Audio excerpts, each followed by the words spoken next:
All right, so now we're gonna get to the movies, by. So before we get to Ant-Man and the Wasp, I finally took in Gotti. This Okay. was a show that when it came out was just being ripped apart from a lot of critics. Right now, it currently has 0% on the the tomato meter or Rotten Tomatoes, and the Right. critics consensus, sorry, is forget about it. If you remember that phrase from I think it's from Sopranos or Goodfellas. I think it's one of the two, but whatever it is, Good. and that's just it, right? Forget about it. Um, One of the selling points of Gotti though is the star of the show. It's John Travolta, right? And Right. as you know, for both of us who saw American Crime Story, The People versus O.J. Simpson, we could attest to the fact that Exactly. John Right. So Travolta, talking about this. yeah, would just pull off a fantastic performance, and it's just amazing at his age, kind of seeing that he's getting roles every single year, whatnot. But his performance in that show alone was just like near perfect in my opinion. You know what I mean? So Right. me being me being a sucker for pain, I just had to see what was the big deal. Like, what did this happen? So Right. this is like just a mix of it's a biopic basically, but it's also a gangster film as well, right? And it chronicles the life of, well, the latter half of the life of infamous gangster, New York gangster John Gotti. It's directed by Kevin Connolly of all people. If Really. Yeah, I know, shocking, right? So if you remember, the surprisingly decent, I wouldn't say it's excellent, HBO series Entourage. I'm sorry, I was a fan of Entourage. I don't love Right. it, but I enjoyed it, right? He played the character of Right. Eric Murphy, or E. He was one of my favorite characters from Entourage. So yeah, he directed the show though. I like, But okay, he's known for the director, just like because that kind of not that surprising because you know how badly this project turned out. Like he's not like a good how people who just aren't can't manage projects, but they might have some eye or good talent, but they just yeah. don't get project management. Well, probably. Well, I can't really say for sure because he has made a couple other projects as well, but nothing really that I could say I've remembered or anything big, right? But yeah, so Right. basically his name is there as director, right? Um, it's based off of a book which apparently I think was written by John Gotti Jr. Right. This was in development hell for tons for many years actually. Barry Levinson, Right. Al Especially Pacino, were interested in making a film like this. Not surprising, but surprising enough, we got this movie here. I mean, with Kevin Conley directing it. All right, okay. right. Lionsgate, distributed it as well. But yeah, boy. But really, the thing is, well, after its premiere, the 2018 Cannes Film Festival, the word was out. People was just talking about how bad this movie was, giving it one star, zero star, and all that kind of stuff. So, me being the curious guy that I am, I just really wanted to see what it's about. Um, and not really much to say about the story though, because it's just basically about John just more or less rising up in the mafia world in New York at the time. So it kind of chronicles his career from 1979 to the moment where he is incarcerated and then he eventually dies of cancer. They bring in this subplot involving his son being brought into the ranks as well. There was also a moment Right. that I didn't even know happened where I think it's his youngest son Frank got hit by a car and he died, and it's just all these things that happen throughout his life. Throughout John's life, and it just kind of ends there now. And they also do that whole kind of self-aware kind of point where he kind of introduces himself in his story, so you see him and it's like, yeah, there's not gonna be anybody like me, so that kind of stuff now. So he kind of opens and closes the film basically. So before I get to the actual review, right, I have to ask this question, right? So right off the bat, Ricardo, right, just right off your head, without thinking too hard, name me five classic gangster movies. Don't think about it too Well, hard. Just name Godfather, five. Godfather 2, Scarface, Goodfellas. Uh, I want to say, what's the recent one? Is that a recent game? Oh, Nine Glorious Bastards. You wanted Boston. Infernal Affairs. That's a gangster movie. Oh, you more mean, like oh, you mean cop drama, Departed? right? Departed. Well, He- Departed is yeah. more police kind of crime drama stuff, not so much gangster stuff in it. I thought you were going to Right. say like New Jack City or Donnie But Brasco stuff like that. if gangster, I don't think like urban. You don't think urban necessarily. Right. That is my thing. You Okay. think Italian, that approach though. Right. I don't know. That Yeah. is my bias as a Right. Fair. Yeah. Well, good enough. But I mean, those were great choices, all the same, right? So right. just off those 5 picks, right? Even in Full Affairs, I guess. You could tell with those films, especially Godfather, which I'll talk about in this review here, right? You could tell what makes each of these shows so great, right? You could tell that there's something distinct about each movie. What the director brings to the table, how strong the writing is, the characters, how well fleshed out they are, the level of violence in it, because it could kind of make or break your film. To the point, but it's always like it's not about the violence; it's about the characters and what's going on, right? All that stuff, right? You know what makes those movies great. They're timeless, right? So I have another question to ask you, right? How do you make a bad gangster film? How do you make a boring gangster film? How do you make a dull gangster film? Not sure exactly, but I would imagine you fucking up just making not focusing on what made the person interesting. Like, okay, so one movie I consider kind of overrated is the movie with Denzel Washington where he played the gangster. I like American Gangster. I mean, it's overrated, yeah, but I like it. That's a gangster movie, by the way. Although they kind of had to cut back to Russell Crowe and the shit with the wife and all that. It just kind of dragged things down, but I still really enjoy American Gangster. But yeah, continue.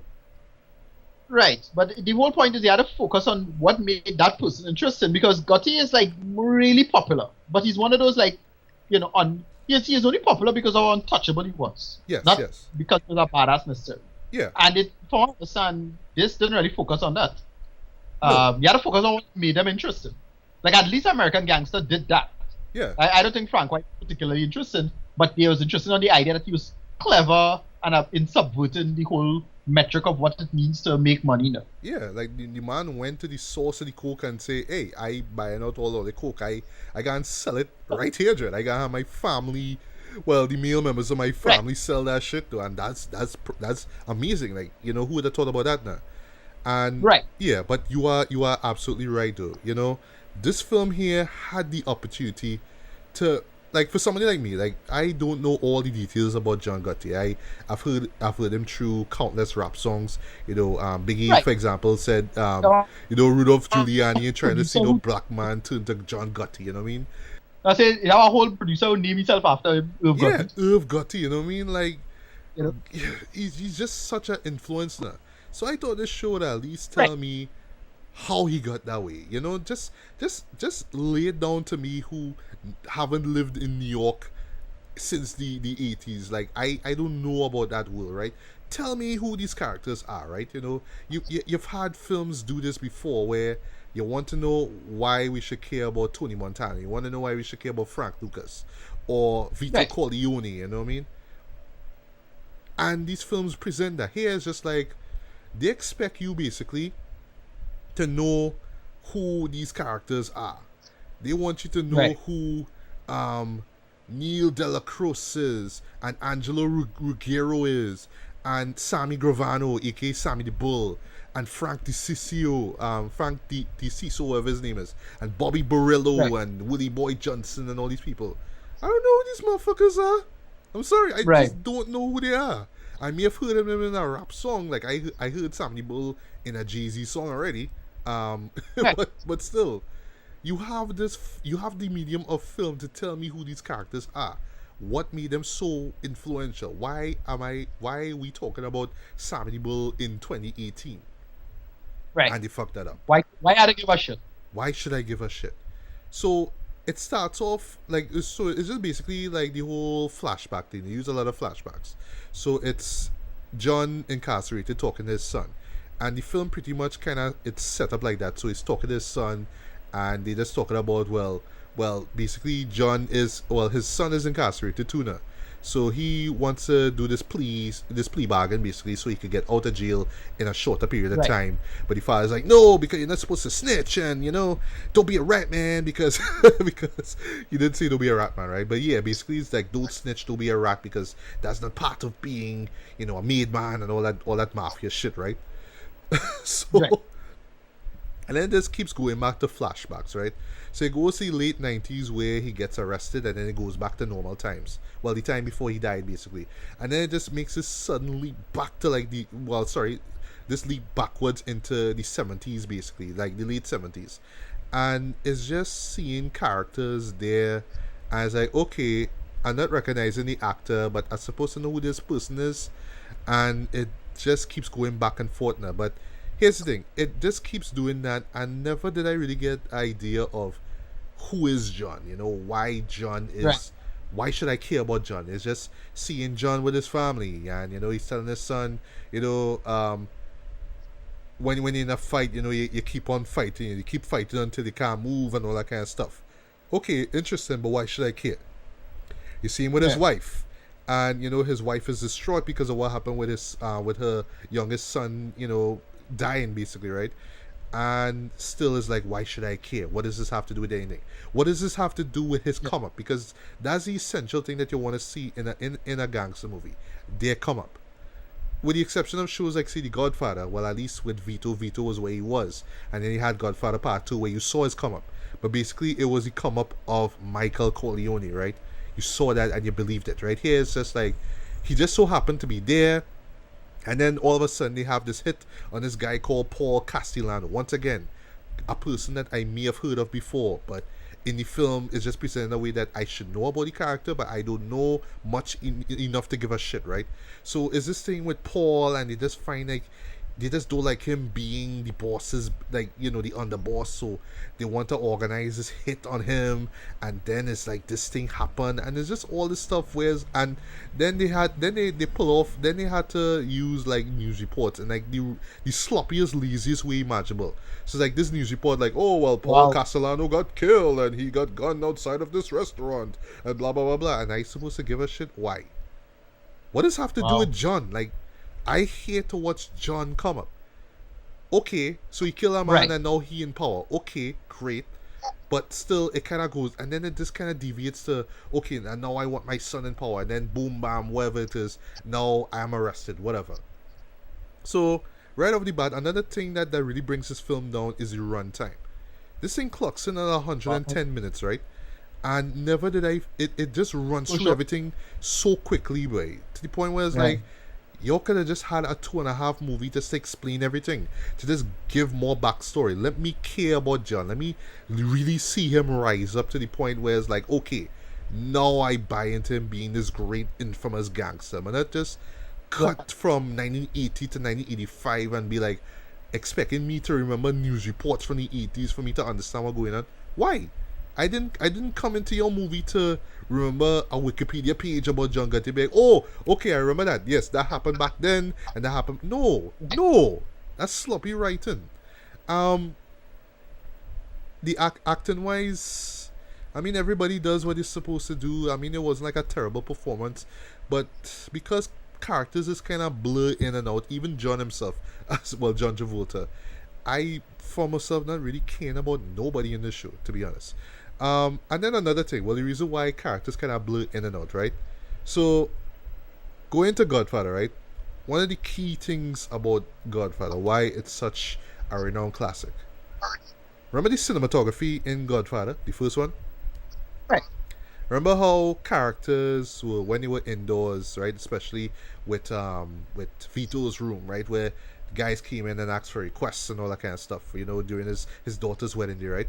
So remember how brightly lit the exterior was, the wedding stuff outside was brightly lit, right? And indoors was dark, right? So when you saw Marlon Brando and Robert Duvall's characters and whatnot, they were all in the dark, right? But you could still see their faces, right? You could still make out who these performers are. And yes, it helps because you know who Marlon Brando is, you know who Robert Duvall is, right? In this show, the only two people I really knew were John Travolta and Cece Keach. But like, I can't really put a Right. face to Stacy Keach because I haven't seen him in a film in ages, right? So I just had to assume that, Right. oh, that's him because that's his voice, whoever it is. But John, I know who John Travolta is. I mean, everybody know who John Travolta is. You could slap on whatever shitty makeup. Yeah, okay, that's shitty makeup in this. Slap on whatever makeup you want to, and you know it's John, right? You know it's him. But, dude, Just fuck up the makeup, Pooja. Wow. the cinematography in this, like, I don't know, it's not, I don't want to say it bad, but it just not well thought out, boy, because nearly every interior shot is designed like to be dark, boy. But Yeah. I don't want to say like every character is in silhouette, right? But it's almost like there must be a shadow on characters' faces. But it's Right. shadows on characters' faces, even when they're That's inside a car's way. And it just gets to this annoying level where it's like I can't I could barely distinguish who characters are. yeah. Like I'm sorry, like Right, I just, that, go on, go on. no, that's it. That's film school bullshit. Yeah, it's film school bullshit exactly. Like I get, like I understand you want to establish that these characters are in the underworld and it's dark and that's the world that they live in. That's what Godfather did. But god damn it, I could tell who Marlon Brando was. I saw his face clearly, even though there was some shadow in him, the way how he was lit. Same with Robert Duvall, same with the people who came inside of his room. I could see who these characters are. In this show, Yeah. I didn't even know who characters were. It was a point where you were seeing his son. I didn't even know it was him. So Yeah. That's us. yeah. So yes, there's tons of interior shots where characters just talking, and like you could tell, like once again because he directed Kevin, because he loved HBO so much, he had to take from the Sopranos playbook and be like, okay, so we have to have dialogue scenes, a lot of dialogue scenes, and every dialogue scene must have the word fuck in it, right? So we must have a lot of scenes where characters talk and say fuck, right? But unlike the Sopranos, which have better lighting, better cinematography, and characters that they give a shit about, and situations they give a shit about, it's not just talking. It's not just, well, I'm part of, you know, he's the boss's boss, man. You need to respect the boss and all that kind of stuff. It's just flexing, Jerry. There's nothing that adds to his story at all. Sad. And it's not like you have a TV show format where you could let scenes like that go and you could blame it on character development. No, you have a movie that clocks in at an hour and 50 minutes. There's no need for these dialogue scenes that go nowhere and tell us nothing. And this one thing about about cinematography, and then I'll get to characterization, right? There's a scene, Ricardo, right? Where's a character he was captured, right? And they have him strung up to be interrogated, right? One of the characters stand up on the right side of the frame, and he walks into the shot, right? But the scene itself is so poorly lit, right? That is only when I realized the guy walking up towards this guy who's strung up, that I realized, oh shit, they have a guy strung up there. Wow. Like, I was like, holy fuck, a guy strung up there, I didn't even notice that. I watched the guy moving across from the right side of the frame there. It's like, oh shit, they have a guy there. Like, wow, boy, wow. And I don't want to say the lighting and cinematography sucks, you know. There is some effort put into it, but it's just the execution, boy. Like, there's no real vision of what it is you want characters to see. It's like there's literally a scene early on where it's like a Christmas party. I could barely make out who characters are. So I seen figures that, okay, maybe integral to the story, but I can't see them properly. I can't.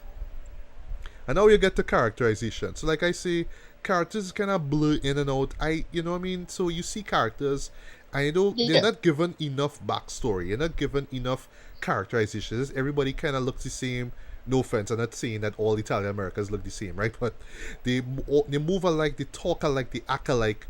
There's a point where you're seeing John's son, and he's part of like this small little crew, you know what I mean?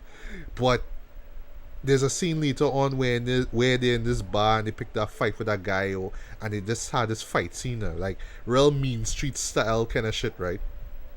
And I couldn't even make out who was being fought. Some man get head bust, and then later on they realize, oh, well, they killed this guy, and now his father want revenge, and that's where the whole Paul Castellano murder come into play. But like, dog, I couldn't even pick up on who was John Gotti Jr.'s crew members, or who the other fellas they were fighting. everybody kind of looked the same because it was just lit so poorly and edited so sloppily that I didn't even know what was going on and who was fighting who. I didn't know, right? But yeah, the narrative is just so sloppily written. They rely too much on news reports, news coverage for you to be like, oh yeah, I remember when that happened back in '85. Well, I don't know these things. I don't care. Yeah, so you're wondering if the film is for like an older audience because like how many people will remember John Gotti or at least the details of it? Like we know John Gotti, but that's only through cultural osmosis. Exactly. Not, yeah. Yeah, and I wanted to learn more about this guy, Jed. I wanted to know what the big deal about this guy. Why Biggie and Jay-Z and these New York rappers reference him so much now? What made him such an icon? Right. So there's literally a montage where it's like these news reports, right? This is right when John get arrested. And these guys like, it was unfair, man. They shouldn't arrest him, man. He did so much for the community, man. I didn't see that. Right. I didn't see it. In New Jack City, I saw frickin' Nino Brown, even though this is a reference to Frank White, giving out turkeys in Thanksgiving. Just that one scene alone is like, yeah, I can relate to that shit. I could be like, yeah, I mean, he did things for the community. I saw that scene, right? I understand, yeah. Scarface, for example, you saw how he was towards his friends, you know what I mean, and all that kind of stuff. So it's like, yeah, he's a crazy motherfucker, but when it comes to his friends and family, he always looks out for them. These little things, even Goodfellas, perfect example. Yes, it's about the mafia, but it had this kind of family dynamic to it. It's like, don't turn on your friends, don't turn on your family. Goodfellas is particularly brilliant because they set up the world building, but you get to see the ugliness of it immediately. Like when they did the big score, the Love Thunder score. Yes. And remember the fella, tell the fella to take his wife's coat off immediately because she spent up a certain money now. Yes. And then next scene they get killed. Like that exactly. That's just brilliant, you know what I mean? Brutality with the nice moments now. Yeah. And as I mentioned Goodfellas, boy. The music, boy. Yeah. Spotty. Like what make Goodfellas great as well was Martin Scorsese's choice of music. It was these classic songs from the 50s and 60s. They set the world of the film so brilliantly. So you'd have all these happy pop songs, but then they'll intercut it with scenes of violence. It worked perfectly, right? Scarface. You have Giorgio Moroder, I think that's how you pronounce his name, I'm not too sure. His sort of 80s synth kind of music. But it adds so much to the world of the movie because it's set in the early 80s, right? It's about that, that synth pop kind of lifestyle now, you know what I mean? Right. Miami Vice. Yeah, that Miami Vice kind of style. New Jack City, the 80s, late 80s to early 90s hip hop, the New Jack swing. It set the tone of that movie, the world of that movie. Here you have stuff that feel like this whole movie feels like some kind of Lifetime original movie. Like it really does have a TV movie kind of feel to it. The music have this kind of like flat TV movie vibe to it. It have a couple of old school joints, but they just feel like they just kind of just picked them out at random. They didn't really add anything to the scene where they were used. There's even like some rap songs. There's one song in particular where it's supposed to be chronicling John's rise to power. And it's like this real cheap, lazy, pointless, like trap song that just felt so painfully out of place. But I would just watch this and like, you hearing this shit? Yeah. What the fuck does have to do with this movie? And give me the audacity to end the movie with credits rolling, and you hearing Pitbull. Okay. Pitbull. Why Pitbull? Oh wow. Miami rapper talking about John Gotti. What? Yeah, that's a. So, all in all, I understand why people hate this movie. Why people rip this movie to shreds, boy. It's just the laziest attempt at telling a gangster story.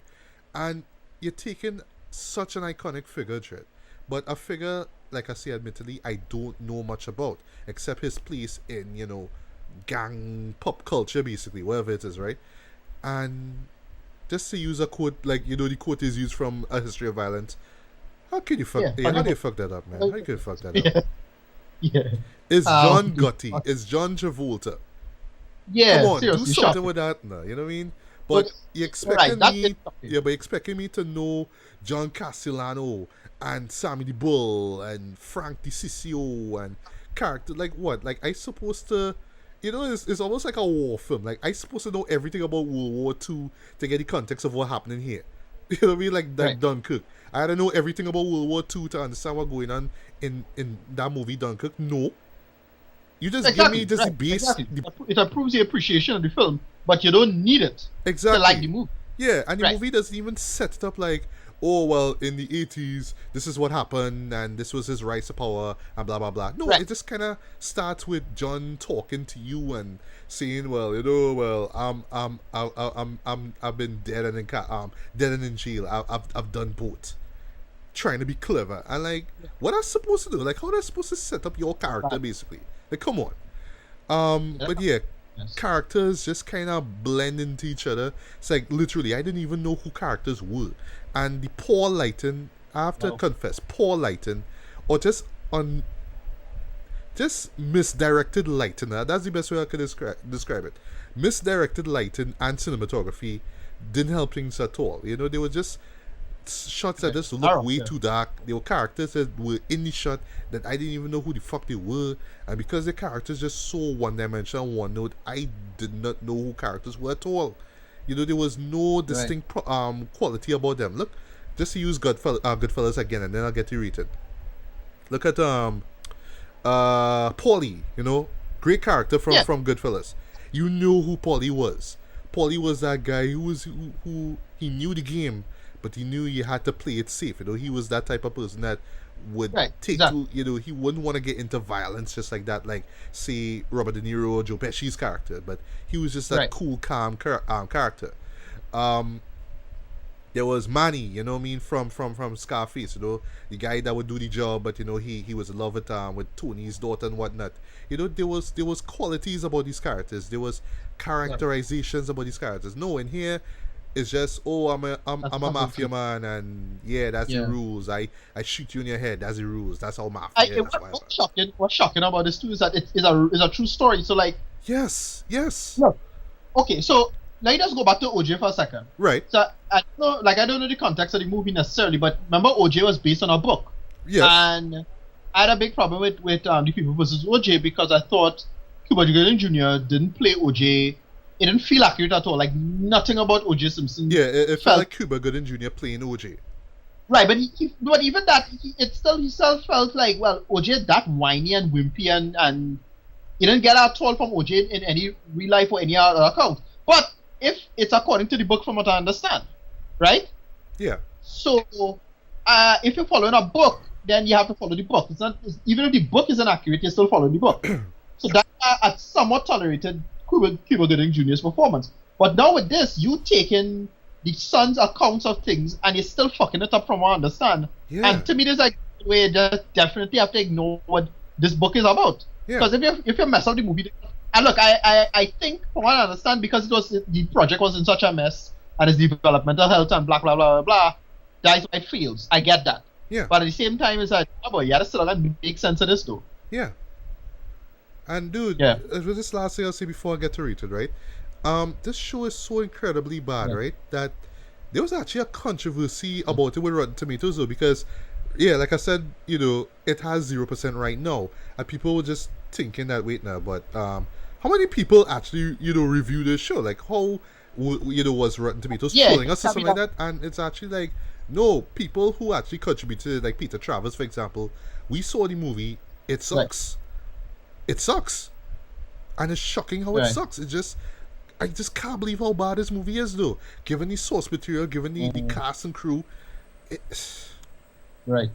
this gets a one Shameful. out of five. This gets a 1 out of 5. This is easily one of the worst movies of Wow. 2018. This is probably the worst mob/gangster movie I have ever seen in my life. Like, how do you make a boring, dull, Wow. uninteresting gangster movie about Shameful. John Gotti, Dread?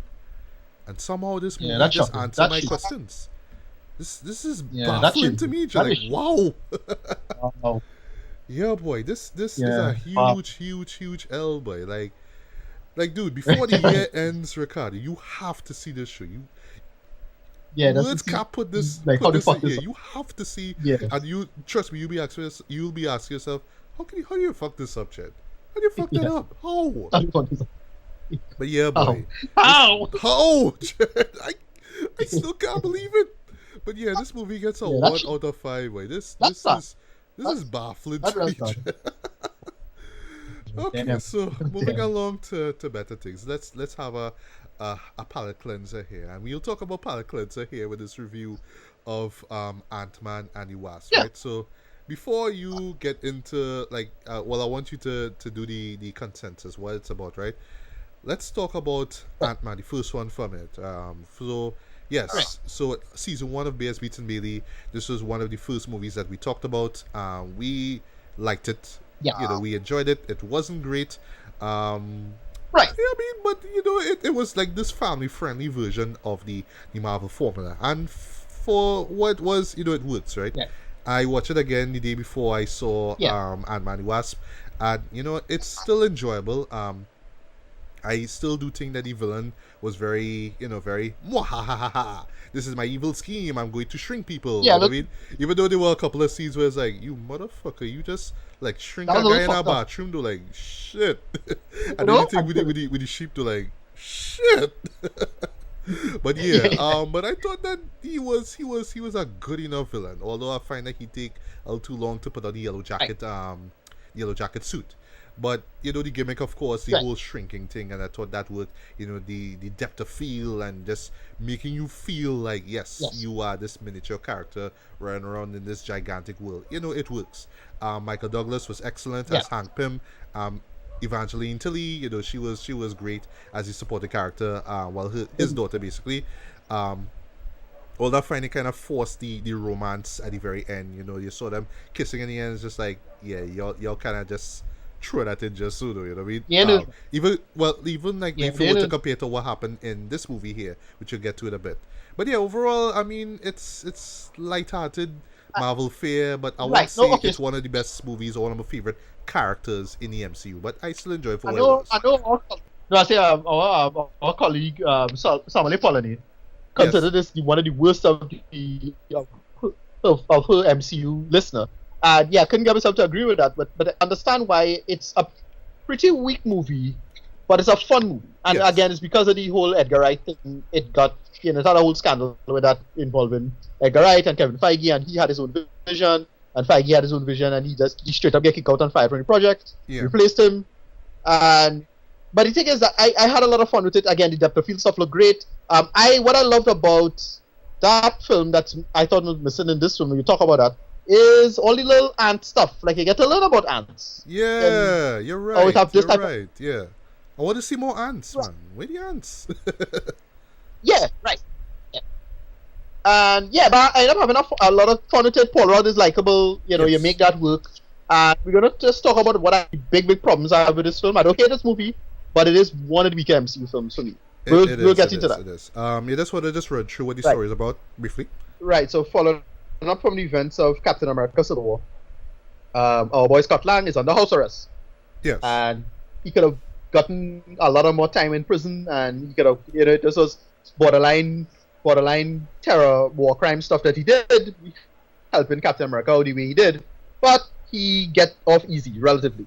And so he just get house arrest, and he have to just waste time, you know, with his daughter and the little time he has, just killing out time. But because of his actions, Hank Pym and Hope Van Dyne had to go on the run because they were helping and aiding him.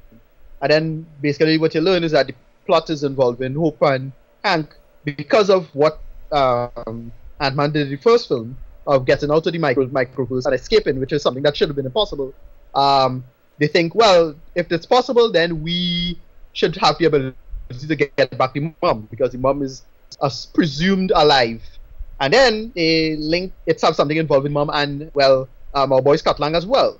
So that's basically the plot there. So shenanigans ensue, and then we have a side character named Ghost and someone played by Lawrence Fishburne, and we get all of that side stuff and gangsters, and it's a lot of fun. Yeah. All right, so Yeah. you just want to talk about what you liked and what you didn't like, and then I'll just jump in and intervene. what I liked. What I liked all with this one is I still had fun with it. It had a nice energy to it. It was a perfect, again, quote unquote, palate cleanser from the events of Infinity War. Infinity War ended on such a dark down note, and then this goes back to, hey, we're having fun in the Marvel universe once again. Yeah. And action set pieces was solid for me in this. It had, well, I'll talk about the humor because I was halfway on the humor, but I'll talk about the humor. And yeah, just in general, just seeing the cast come together again and working together with each other, and the overall just vibe of the whole situation, I was enjoying. I had fun with this one. But we're going to talk about the limits of the Marvel Cinematic Universe, because you get to see the limits of the Marvel Cinematic Universe with this film. Right. Okay, so stuff that I liked. For one thing, the action set pieces, I do agree with you, were great, especially what they do in terms of the last act, especially with the, this big chase scene. That's all we'll say.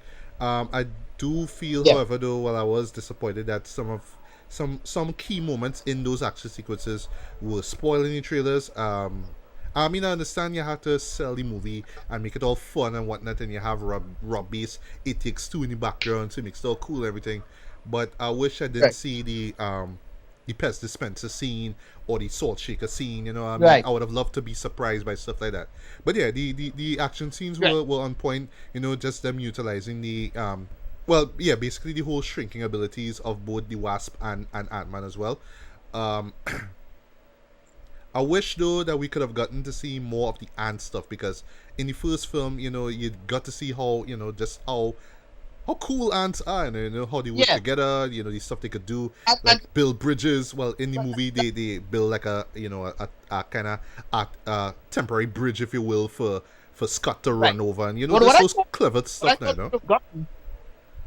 But what I thought we'd have gotten is not only ant stuff, but they hinted at, it had water bears, right, when they went down to the microverse. Yes. I thought we'd have gotten some water bear action. Yeah.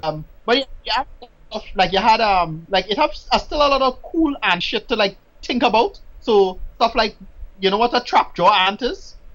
It have an ant that has used his own teeth, his jaws, his mandibles, to jump at a high height to escape like a predator. Right. Which is like pretty cool. Or it have an ant that is explode.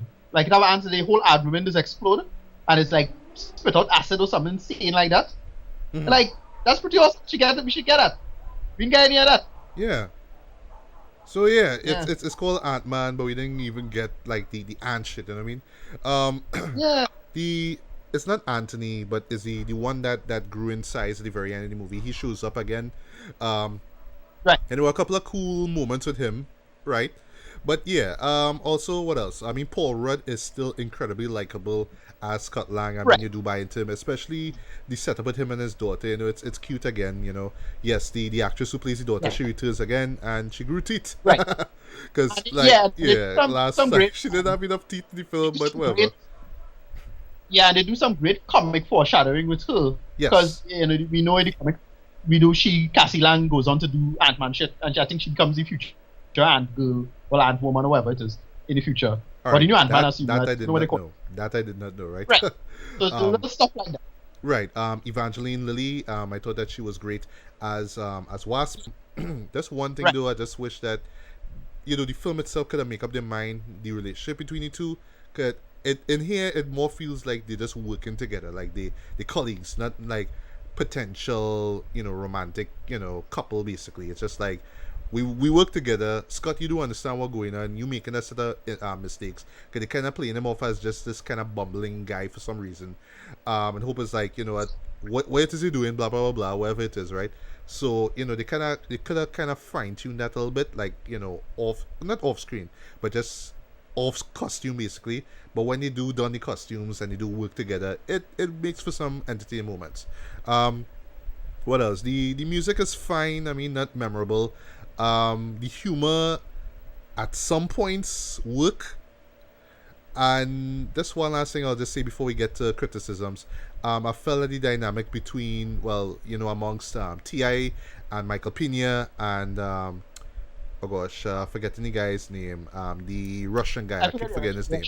Yeah. Yeah, you know, though that dynamic works better than in it works better than in the last film. And oh, last but not least, forgot to mention Michelle Pfeiffer. She was great for the time that she was on screen as Janet, um, and just being in the center of this whole emotional core of the movie, worked. And last thing I'll say though, goddamn boy, that de-aging software, whatever it is them doing in that show, boy, wow. Yeah. Because we get to see young Michael Douglas, we Oh, get to see young Michelle Pfeiffer, oh, and we get to that see was young great. Lawrence Fishburne. Although it's Yeah, more it like looked it looked like mid-90s Lawrence Fishburne, like after like Boys in the Hood kind of. it looked like deep cover.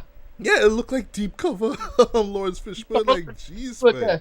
Yeah, and yes, Lawrence Fishburne is in this movie as well, and he's decent, But dog, right. that man getting Marvel and DC checks though. Like, come You on. know that I studied. No, Like, but okay. I really liked his character in this and what they had with him because look, they had to really paint Hank Pym as a complete asshole, and Yes. yeah, they really did such a good job with his chemistry with that film. I would have loved to see a little more like tech stuff from him with Hank Pym together. Yes. That could have worked, but uh, they did enough with the arc and what they did with him. I like what they did with that whole arc with him and with a side character, where there's another character, Ghost, and his involvement with her, and I like that whole dynamic. But they Yeah, could have yeah. done a little more with this. I totally agree, and now we could actually get to the criticisms, right? So for one thing, the character of Ghost, right, who's played by Hannah John Kamen, she's been showing up Right. in a lot of stuff. Actually, she was in she was in an episode of Black Mirror. She was in Force Awakens. Yeah. She was in Tomb Raider. Right. She was in Game of Thrones. I just can't remember which character here. But here we had the potential for like a decent villain. Because a lot of people don't like Yellow Jacket because he was too, super villain of the week kind of thing. Now. But here, and I actually like her skill set now. That whole, phasing through object stuff. Yeah, Like, that was it's like it was a real effect. effect. And they use this whole kind of visual effected, so it's almost like those old school scenes where like a shot will just feed into the next one, into the next one, into the next one, to more or less tie into people moving, like somebody making a step, and Right. it gives this ghost effect now. But here they do it like visually, like with VFX, and it looks really cool now. And I like that she is vulnerable as well. There is a side effect to that. Basically, her power is the side effect of what's going on inside of her, and they do give us this great backstory Right. as to how she become like that, and her working with Shield and yada yada yada. But Right. I felt that the film did not give her enough to do at all. It was just like, okay, I'm the bad guy. I'm supposed to get in the way of you getting this object. I'm supposed to try to get this quantum tunnel thing, this big MacGuffin. It's not MacGuffin, sorry, but it's just the main thing, basically. Because they're using that, basically, what the Lang's using that to go to, sorry, not the Langs, the Pym, sorry, using that to try to find Michelle Pfeiffer's character, but she needs it to Yeah. more or less retain her body, basically her physical body. But they just really didn't do enough with that now, so it just kind of came and went. Yeah, and then they also had this painfully unnecessary bad guy, Sonny Birch. He's played by Walton Goggins. You might remember him from Hateful Eight. And like he was there, and I was like, why is he there? Is he there because we need this chase scene, this car chase scene in San Francisco, and we don't want FBI agents to die because we don't want Ant-Man to look like a murderer, but if it's goons with guns getting the cars thrown over, okay, that could slide, right? So it just kind of came off like that. There was like a little funny little subplot, funny scene where he had this Indian guy helping out with him, and he had this truth serum, but he Right, I just like- don't want to deny, he just don't want to Sure, accept that yeah. it is truth serum. I thought that was funny. And he himself, the actor, I'm not sure who he is, but I know I saw him in a show before. He just looked pretty funny now. Like, I kind of not Right. supposed to be here, but that's kind of like the joke. And then had the other guy who had the gun. He was just this one-dimensional goon, basically. But yeah, I thought that Walton Goggins didn't Right. really need to be there at all, even though they try to kind of set him Right. up like he had something to do with Hope character. But yeah, and was there another villain? Oh yes, well, not so much a villain, but more like antagonist, basically. And that's Jimmy Woo, this FBI agent. He's played by Randall Yes. Park, if you remember I from thought Veep. he's pretty good. He was pretty good. He had some Right. comedic moments that more like some awkward moments, like awkward attempts at humor, but it works there.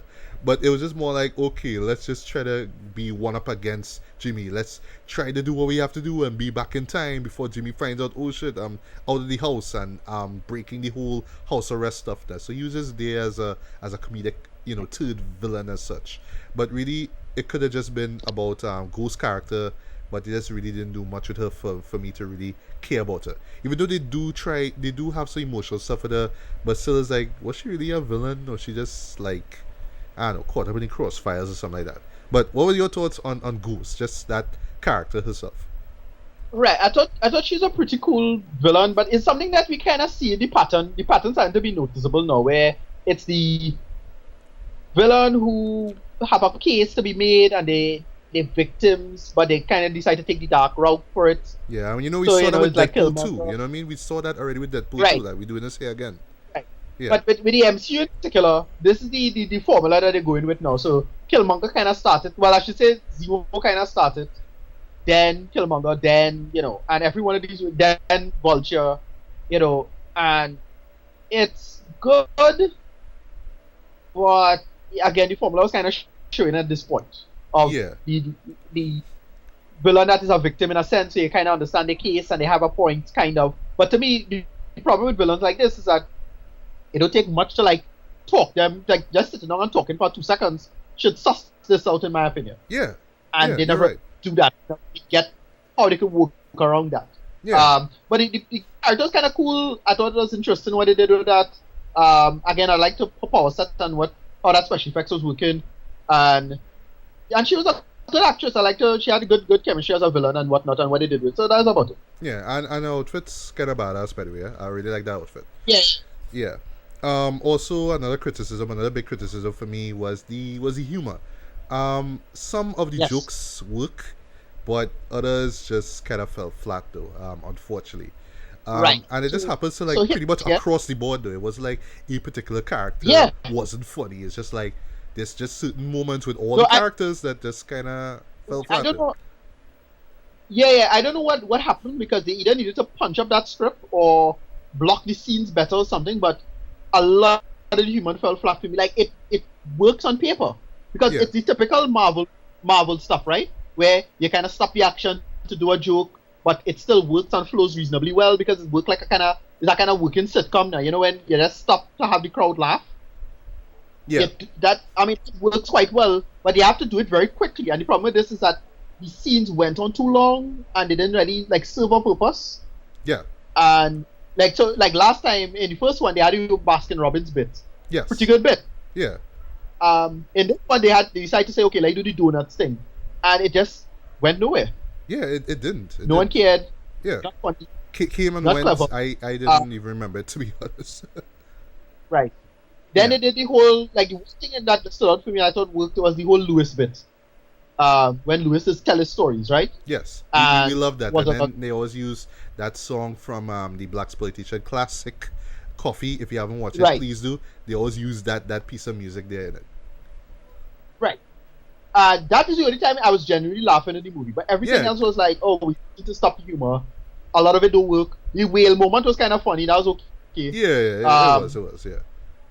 But everything else was just I don't know. They really need to sit down because it was easily the weakest part of the movie. Because what happens is that you're seeing the MCU formula really showing at this point, where they're doing this style of humor where it's jokey but we stopping things. They had some okay moments, like when he in Scotland was like a little child-sized person because that was a generally funny moment. Right. So I don't really have any major problems. Just need to punch up the humor and just have the scenes block a little better so the humor can flow better. Yes. That's the problem. Is that it is a big part of comedy now. And they just all the comedy timing was just really off. Yeah. And it wasn't off by much. Just need to trim down a scene by a second or two and it would have worked better. Whatever. Yeah. Couple more criticisms I had, right? So there was moments where it's literally a info dump of exposition, but just not enough for me to not enough demonstration of that information basically. So Right. Especially with the character, well, Lawrence Fishburne's character, Bill Foster. There's two scenes basically where he has to stop and explain everything. And in the second one, they had to stop to give this gag with Scott's phone ringing, and it just keeps interrupting him when he's talking. So it's just like all this stuff going on, him talking about this and that, right?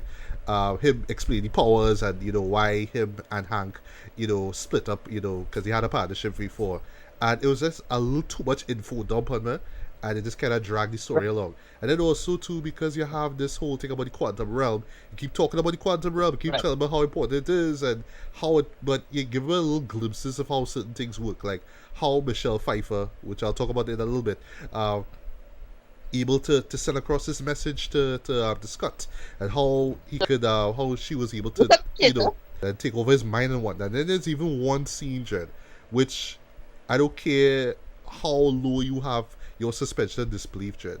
It's something that Michelle Pfeiffer does, but when you see it, it'll be like, okay, how she do this? And they never explain. So yeah, things happen. Okay. There's I'm not moments when following. things happen and they don't really explain how or why it happened, and then like I say, once again, it always boils down to the quantum realm, but they never really show you or tell you enough for the quantum realm to be like, oh, okay, that's what it is, right? Because it's a fascinating concept in this movie, but just they don't give me enough for it to be like, oh, okay, so that's why we need to do this thing now inside there or else, you know what I mean? So yeah, Right. No. and My only issue was that I wanted more quantum realm stuff.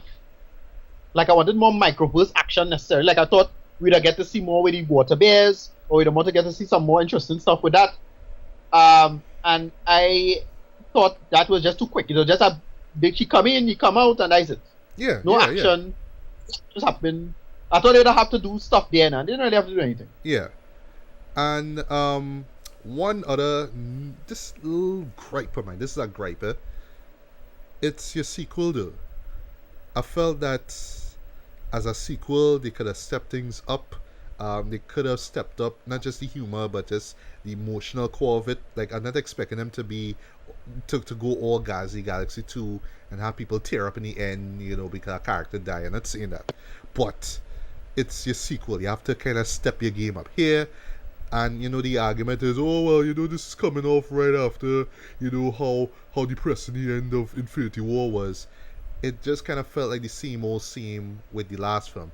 However, the last film had way more going with it, and especially into the characters and the emotional level of it. Because yeah, you do connect with Scott Lang, even though it take a long while for him to get into the suit. Whatnot, yes, I know the setup was a little long, dragged a little bit, but still, because you had that aspect of him, wanted to do good by his daughter. That was like the emotional anchor, and you felt that. I felt Right. here they had it there, but then they kind of lost it because it wasn't really so much about him and his daughter. Now it's about him helping out Hope and I forget the names. Hope and Harry. Sorry, finding finding their finding the wife. Sorry, finding the mother slash wife now basically.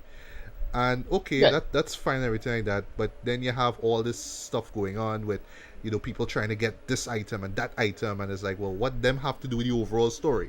It's just like these characters, our heroes, trying to get this thing accomplished, but then you have all these other characters who just want to stop them because of reasons getting in the way now. So I felt that really brought down the film a lot. So it just kind of comes off a little too by the numbers, a little too cookie cut instead of, okay, there's real stakes involved, and if this could pretty much affect the course of the Ant-Man series going forward. But here's just like, yeah, it's the same old stuff. It's fun, it's goofy, it's silly, but it just doesn't really step itself. It doesn't really take too much chances. Basically, the only thing that really does chance wise is just the whole giant man stuff, just utilizing that a lot more. But still, it was just kind of basic for me, and that kind of let me down actually. To be honest. Yeah. Totally on board with all of that. Right? Yeah. Nothing. No disagreements here. Yeah. Right. So, however, though, so now, well, getting into rating brief in a bit. So I was about to give the show a 3.5 out of 5, and then that first post credit scene happened. Like, And I won't lie though. Right. We're not Pretty just awesome. we're not gonna spoil. We're not gonna spoil at all. We want you to experience this Yes. for yourself. It's unpredictable. Uh, Not I, predictable, but it's pretty.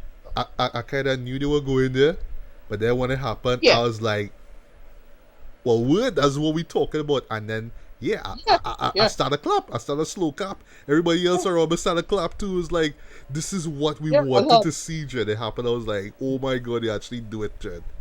But I like how they just leave all the possibility of what will happen to Ant-Man himself going forward, seeing that this thing happened. You know what I mean? So Right. So that post-credit they scene kind was brilliant. they kind of foreshadow what he's going to do to deal with that. Where and unfortunately some people leaked some stuff for Avengers 4, so I suspect that's what's going to be. So my brain not making the connection. So I hope the Russell brothers smarter than that, and all that is just a distracting bullshit. Yeah. But I think I already know how you're gonna get out it. Whatever. Right. So yeah, that one post credit scene alone bumped my rating to like by an extra half of a star, right? And but then there was the other post credit scene which I thought was pretty clever as well. It's more or less flipping the Ant-Man. That's all I will say. It flips the Ant-Man character and how he was set up at the very beginning. So I thought that was pretty clever as well. But some people might look at it and be like, yeah, this is what we wait for. But I was like, of course. No, Were you no, expecting something else big? No. Come on, it's Marvel. Come No, on. I fucking hated that second post credit scene. You know why?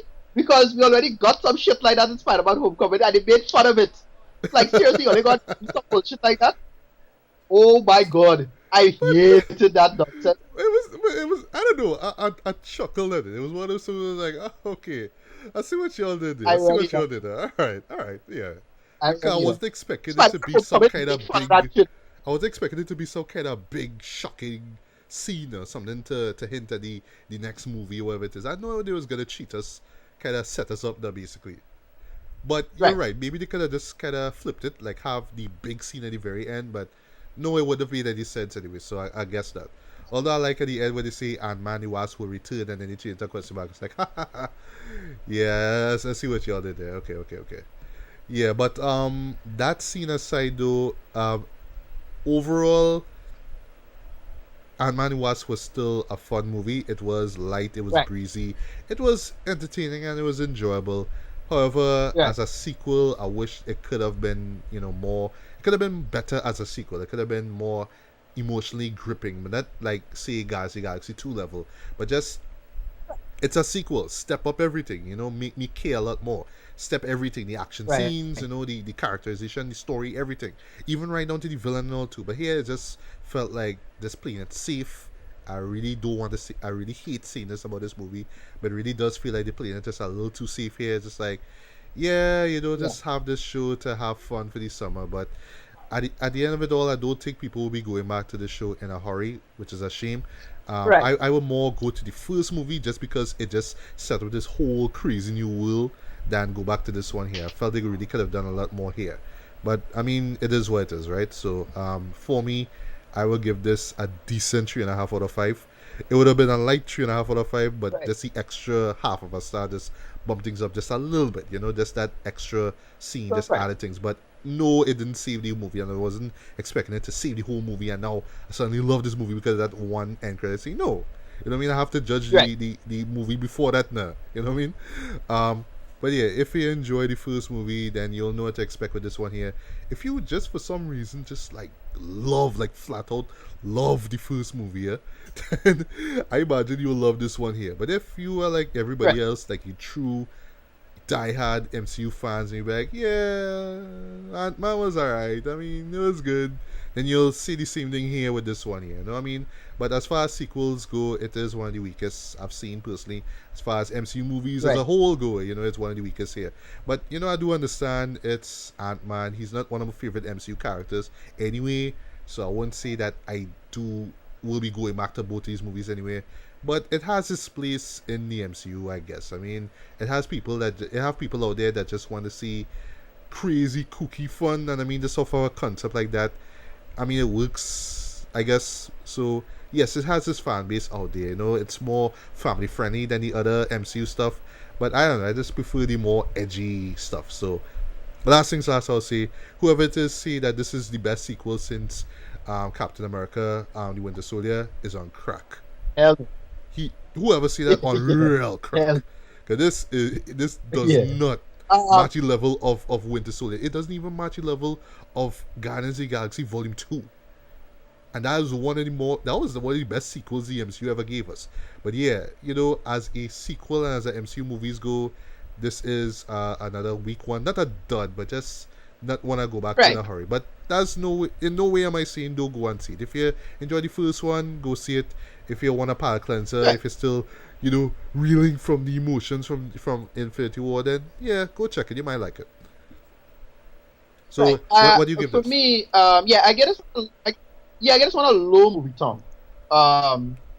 Still watchable, but not. I didn't hate it by any stretch of the imagination. But yeah, everything Cosy Boy could have been punched up. They could have punched up the script a little better. They could have justified things a little better.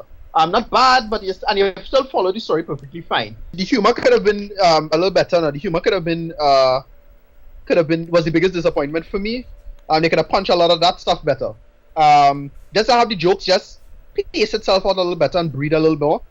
Instead of just being these long drawn out scenarios, have it pace out, cut it better, and that's it. It's not a perfect movie by any stretch. I will say it is easily one of the weaker Marvel films, not the weakest, but one of the weaker MCU films overall, because of how just forgettable and just kind of almost fillerish it felt now. Just feel like it filling time up. It does have a filler feel to it though. Yeah. Really does. But I enjoyed this. I had fun with it still. I enjoyed it. And yeah, I'll get this one, as I say, a low movie though.